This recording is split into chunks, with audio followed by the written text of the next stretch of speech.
Imagine waking up one day and realizing you've never really met yourself. You've shaken countless hands, played countless roles. You've smiled when you were angry, laughed when you were dying inside. You've said yes when your whole being screamed no. You've apologized for breathing too loudly, and you've called that being polite. You've buried your rage in silence, called that maturity. You've twisted yourself into a version that others would approve of, and called that love.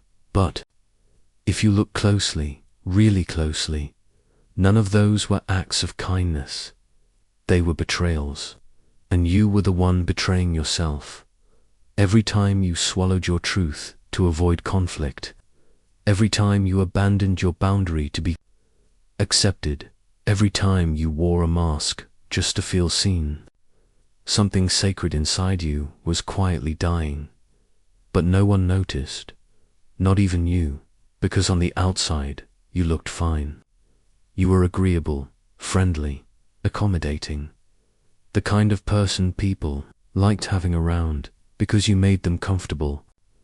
But deep down, you were slowly disappearing, like a house where the lights go out, one room at a time, until there's nothing left but the echo of a person you used to be. Why? Why do you do this? Why do you, a soul born whole, fracture yourself just to be accepted by people who don't even know the real you? Why do you silence your truth just to keep the peace? Why do you become invisible just to feel included? Why do you betray yourself just to be liked? You weren't born this way. You didn't come into the world ashamed of your feelings or afraid of rejection. You didn't apologize for your existence or doubt your worth. But somewhere along the way, something shifted. Maybe it was the sting of disapproval in your parents' eyes when you cried too much. Maybe it was the mockery you felt at school when you spoke your mind. Maybe it was the loneliness that crept in when you stood out too brightly, so you learned to dim. You learned that authenticity was dangerous. You learned that being liked was safer than being real. And so you made a quiet vow to trade your truth for belonging, but at what cost? Because now you can't tell the difference between the person you pretend to be and the person you truly are. You nod when you disagree. You shrink when you should rise. You give and give and give, hoping someone will finally see you and say, you don't have to keep performing. But no one says that, because the more you betray yourself, the more they like you, but they're not liking you. They're liking the character you've created. A character who's easy to digest, who doesn't rock the boat, who's agreeable, predictable, nice. But niceness without truth is just a performance. And performances, no matter how convincing, are lonely. So here you are, surrounded by people, but still unseen, celebrated, but misunderstood, connected, but profoundly alone. Because no connection built on self-abandonment ever truly nourishes the soul. So ask yourself, who would you be if you stopped trying to be liked? Who would emerge if you stripped away the masks, the performance, the endless people-pleasing? What parts of you have been waiting, aching to return? And what if the love you seek could only be found in the places you've abandoned the most? Maybe self-respect isn't built in grand declarations. Maybe it's born quietly in the moments you choose not to betray yourself, even when it's easier to be liked. Maybe healing begins when you're willing to be disliked for being real rather than adored for being fake. So the question lingers, heavy and unblinking. What part of yourself have you buried just to be liked? And what if the price of approval is your soul? There's a quiet tragedy in all of this, not the dramatic kind, not the heartbreak that makes headlines, but the slow erosion of self, the kind that happens in moments so small you barely notice them, A friend makes a joke at your expense, and you laugh, even though it cuts. A co-worker takes credit for your idea, and you say nothing, because what's the point? Your partner dismisses your pain, and you nod along, just to avoid another exhausting argument. These aren't isolated incidents, they are signals. Signals of a much deeper fracture, a war between who you are and who you think you need to be. So where does this war begin? To understand that, you must journey back, not to a single moment, but to 1,000 invisible lessons, quietly shaping you when you were too young to question them. Carl Jung once said, "The privilege of a lifetime is to become who you truly are, but before you can become, you must confront what you've become instead. And often, you've become a mirror, a reflection of what the world wanted from you, not because you're weak, but because you were conditioned, subtly, constantly, and deeply, to equate likability with safety. From your earliest years you learned, if you are good, you will be loved. If you behave, you will belong. If you sacrifice your needs for others, you are noble. But good rarely meant authentic. It meant compliant, pleasant, predictable. It meant saying the right thing, at the right time, in the right tone, even if your soul was on fire inside. This is where the betrayal begins, not in adulthood, but in the architecture of identity. Itself you learn to split, one self for them, one self buried deep inside, and over time, the buried self starts to feel foreign, shameful, dangerous. You don't trust your anger, so you turn it inward. You don't honor your desires, so you label them selfish. You don't follow your instincts, so you drown them in logic and social proof. All the while, you build an identity based on approval. But approval is a fickle god. It demands endless sacrifices and gives nothing real in return. Nietzsche warned us, the individual has always had to struggle to keep from being overwhelmed by the tribe. But the modern tribe doesn't burn you at the stake. It simply trains you to burn yourself. In silence, this is the hidden mechanism, social survival, programming. Your nervous system is biologically wired to prioritize acceptance because, for most of human history, to be rejected was to be in danger. Rejection meant exile, and exile meant death. So now, even in modern life, rejection doesn't feel psychological. It feels existential to say no and risk someone's anger.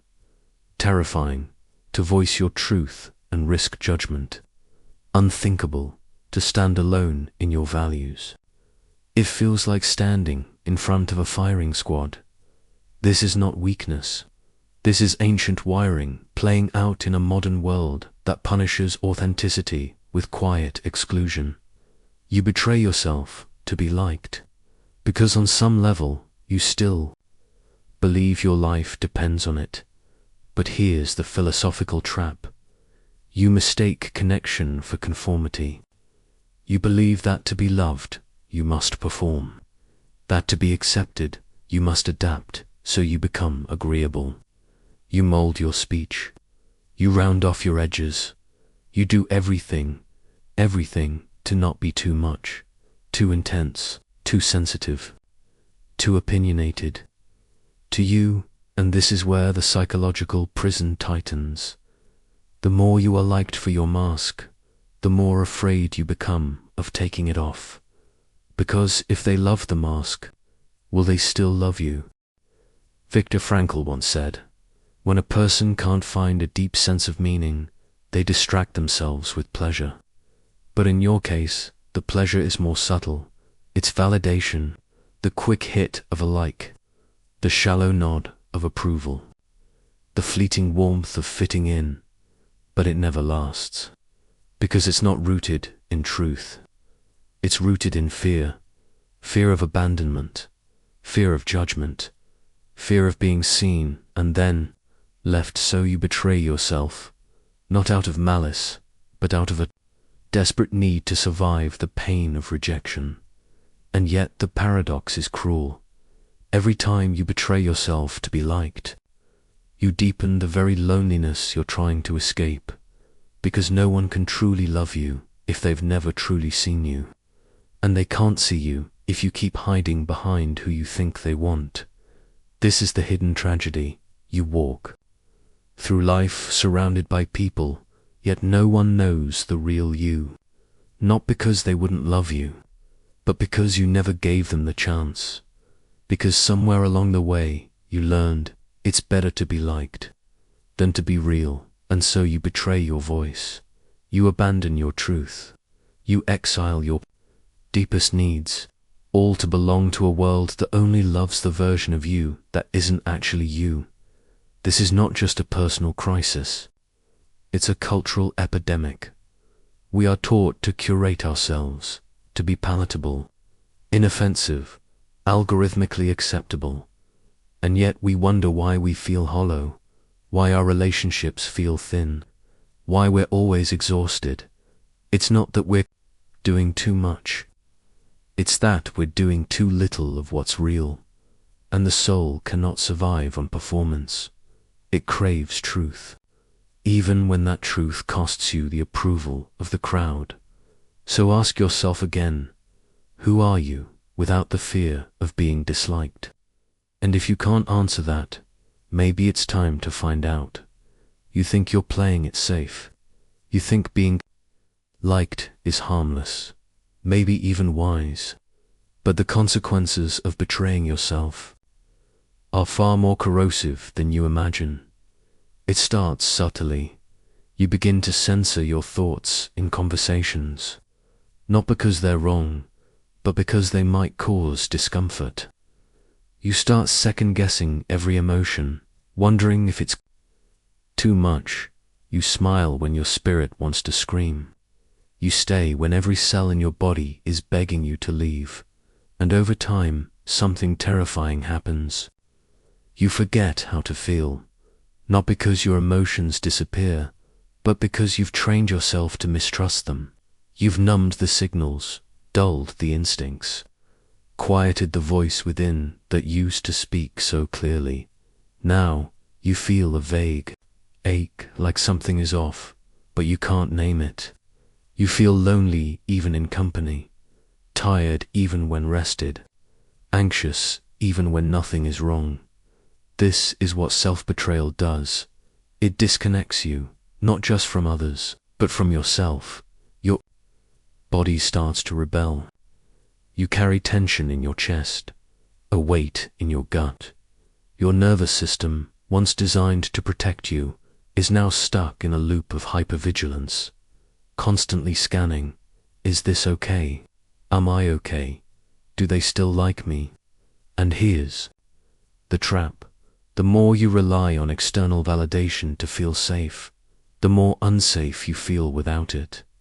You've built a fragile identity, one that can't survive a single moment of disapproval.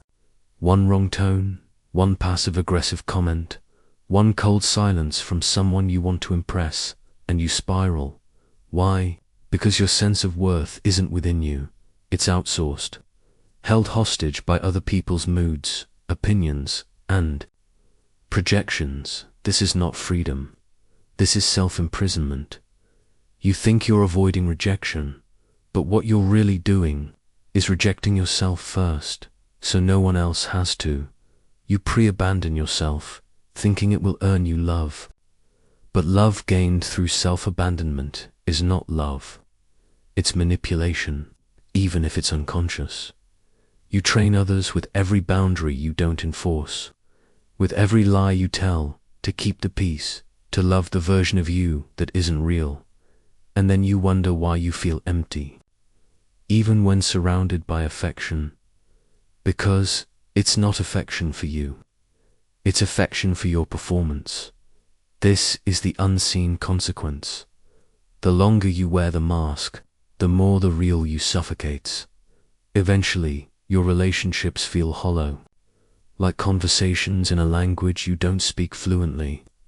You perform connection, but you don't feel it. You say I'm fine, but you're not. You laugh, but it doesn't reach your eyes, and it gets darker. You start resenting people, not for what they've done, but for how much of yourself you've given up to keep them. You start resenting yourself for always folding, always shrinking, always saying yes when you meant no. This resentment leaks into everything. Your tone becomes bitter. Your energy becomes inconsistent. Your presence becomes ghost-like, half there, half not. You are living a life you don't fully belong to, because the one person who needed to show up you keeps disappearing. And what about your dreams, the art you wanted to make, the truth you wanted to speak, the life you wanted to live? All of it delayed, postponed, negotiated away, because what if your truth offends? What if your voice annoys? What if your presence is too loud? So you wait.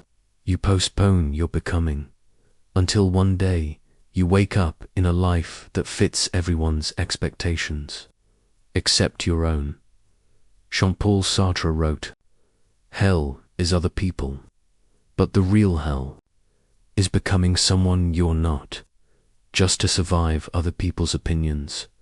This internal fragmentation becomes your operating system. You don't just betray yourself to be liked. You betray your integrity, your creativity, your aliveness. You say, "This isn't the right time." They wouldn't understand. Maybe when things calm down. But the truth is, every time you put the comfort of others above your truth, you teach your soul that it doesn't matter. And what happens? When a soul goes unheard for too long, it turns on you. You begin to feel stuck, numb, depressed, anxious, not because something is wrong with you, but because your soul is screaming for oxygen, and you keep handing it a muzzle. You're not broken, you're buried, and every time you say, "It's not that big a deal," you shovel more dirt onto yourself. This is how self-betrayal becomes self-erasure. But it doesn't stop with you. The world suffers. To dot every truth you withhold is one less light in the world. Every boundary you betray teaches others that authenticity is negotiable. Every time you fold to be liked, you feed a culture that rewards performance over presence. And that culture becomes the very thing you pass on to your children, your community, your future. This is the ripple effect of pretending. We build a society where everyone is smiling, and no one is seen. And so the question returns, louder, sharper, more urgent than before. What have you already lost? Just to be liked. Not just moments or relationships, but parts of yourself, your voice, your clarity, your spine. And if the cost of being liked is losing your essence, was it ever worth it? The moment you realize you've been betraying yourself is not the end, it's the beginning. Because the most dangerous thing about this kind of betrayal is how normal it feels, how easy it is to call it kindness, to mistake self-abandonment for selflessness, to dress up fear as humility. But once you see it, you can't unsee it. And now the rebellion begins, but not the kind of rebellion you might expect. This isn't about shouting or burning bridges or becoming someone loud and unrecognizable. It's quieter than that, more dangerous than that. It's the rebellion of becoming real, of unlearning every script that told you to disappear. Because the truth is, the world doesn't need a louder version of your mask. It needs your bare, inconvenient, beautiful truth. So how do you break free? Step 1. You allow yourself to be disliked. This is the first and greatest act of rebellion. You stop negotiating with every voice around you. You stop editing yourself for audience approval. You let the discomfort rise, the raised eyebrows, the disapproving glances, the passive-aggressive silences, and you breathe. You breathe through the panic, through the heat in your chest, through the fear of exile. Because it's not death, it just feels like it. You've built your identity around being agreeable. So the first time you say, no, the first time you say, this hurts me, the first time you choose yourself, it feels like jumping off a cliff, but the ground doesn't vanish. It rises to meet you. You survive. And with each act of self-honesty, the cage begins to crack. Step 2. You locate the voice that isn't yours. That voice in your head that says, don't make a scene. Keep it light. Don't offend anyone. That's not you. That's programming. Your mother's voice. Your teacher's tone. The echo of 1,000 cultural rules that taught you how to survive, not how to live.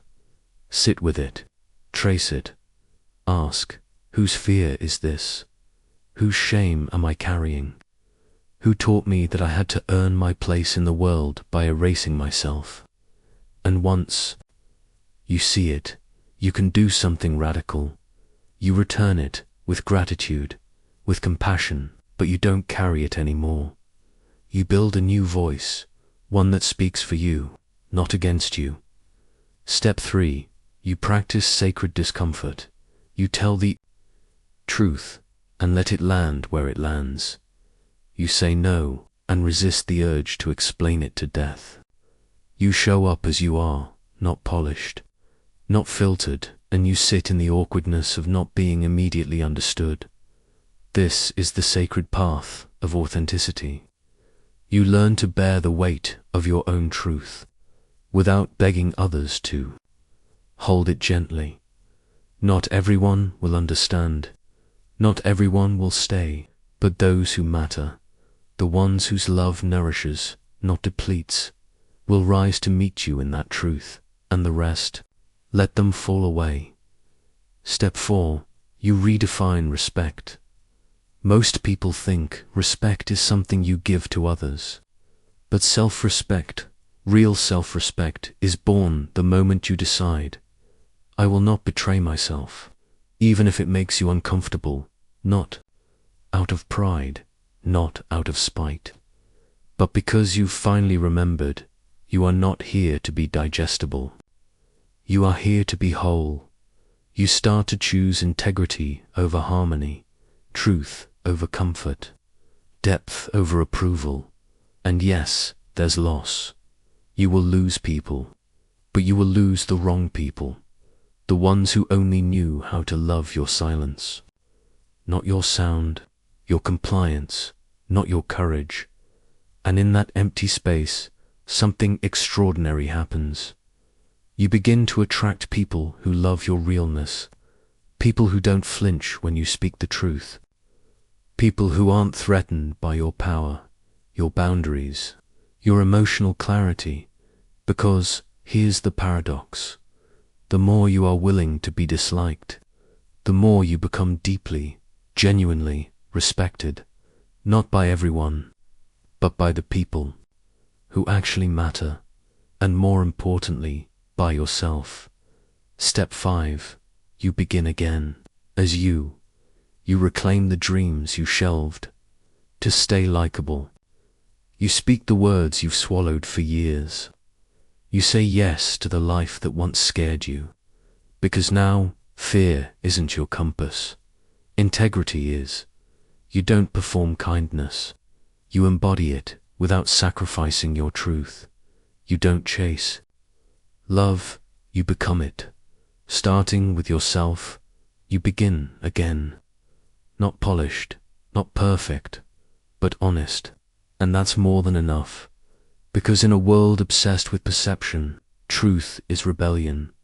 And in a culture addicted to being liked, is a radical act. So now, ask yourself, what if your real life, the one you've been longing for, exists just on the other side of being misunderstood? What if the love you ache for begins the moment you stop performing? What if freedom was never about escaping others, but about returning to yourself? You don't need to be louder. You don't need to be harder. You don't need to be perfect. You just need to stop leaving yourself behind. That's the rebellion. That's how you win. Not by becoming someone new, but by finally being who you were. Before the world told you who to be, there comes a moment, quiet, still, and almost imperceptible, when something within you finally asks, what if I don't need to be liked at all? It doesn't sound angry. It doesn't come from rebellion. It comes from exhaustion. The exhaustion of being everything for everyone and nothing for yourself. And in that moment, something shifts. You begin to see that the person you've been performing is not the person you came here to be. You were not born to be palatable. You were not born to be manageable. You were not born to contort yourself into what makes others feel comfortable. You were born to be free, and that freedom has a cost, a price many never dare to pay. Because the price is this: you must risk being misunderstood, risk being judged, risk being seen fully without disguise. But the reward, you get to belong to yourself, and that changes everything.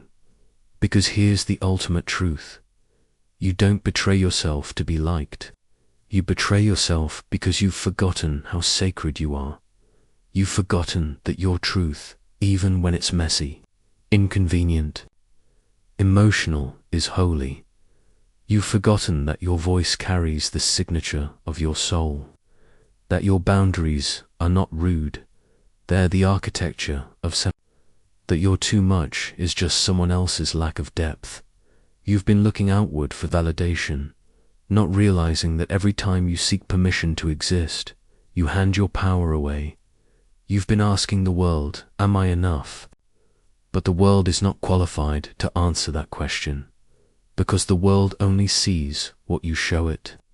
And if all you show is a curated version, agreeable, filtered, controlled, then even their love isn't reaching you, it's reaching your performance. So no matter how much praise you receive, it feels hollow, because you know deep down they're not loving the real you. And this is the most invisible loneliness of all. But what if you could end it, not by becoming louder, not by forcing yourself to be authentic, but by coming home in small, quiet, radical ways to the one thing you've been avoiding: self-respect. Not ego, not pride, but the deep, unwavering commitment to not leave yourself, no matter who else walks away, to say, I will not abandon myself to make you feel more comfortable. I will not trade my truth for your approval. I will not perform love just to be included, because inclusion without authenticity is exile in disguise. And here's what they don't tell you: when you respect yourself, the entire architecture of your life begins to shift. The people around you change. Some disappear, and their exit is a blessing you once would have feared. Others arrive, drawn not to your performance, but to your presence. Your choices change. You stop asking, will they like me? You start asking, will this honor my soul? Your emotions change. Anxiety fades, not because life gets easier, but because you're no longer living in contradiction, no longer at war with your own truth. This isn't about perfection. You'll still falter. You'll still have moments where the old patterns whisper, just be agreeable, just smile, just say yes. But now you'll notice, and that awareness, that sacred pause, is your new beginning, because healing doesn't mean never betraying yourself again. It means betraying yourself less often, and forgiving yourself faster when you do. It means catching the lie in your throat before it escapes your lips. It means saying, "I'm not okay," and letting that be enough. It means trusting that the people who are meant for you will not require you to shrink. You'll stop managing impressions. You'll start embodying truth. And this will terrify people who only knew you as convenient. Let them be terrified, because the moment you stop betraying yourself, you become someone they can no longer control. But more importantly, you become someone you can finally trust. And that trust, that unshakable, quiet, internal bond, is what makes life feel real again. You walk into rooms differently. You speak with clarity, not volume. You say yes because you mean it, and no without explanation. You create, not to impress, but to express. You rest, not because you earned it, but because you deserve it. And you begin to realize you never needed to be liked. You needed to be you, wholly, boldly, imperfectly, unapologetic ally. The world may not clap, but your soul will rise, because self-respect is not loud. It is not showy. It's not about domination or proving anything. It's quiet. It's subtle. It's choosing every day in 1,000 small ways. I am enough. I do not need to betray myself to belong. So now, as you stand here, aware, awake, and trembling with possibility, you face a question that will define the rest of your life. Will you keep betraying yourself just to be liked? Or will you finally choose to be free? The world doesn't need another person who fits in. It needs someone brave enough to be no matter who leaves. And maybe, just maybe, that someone is you. Let them misunderstand you. Let them walk away. Let them whisper, but do not let them make you disappear. You're here, you're real, and you deserve to take up space exactly as you are. That's not arrogance, that's self.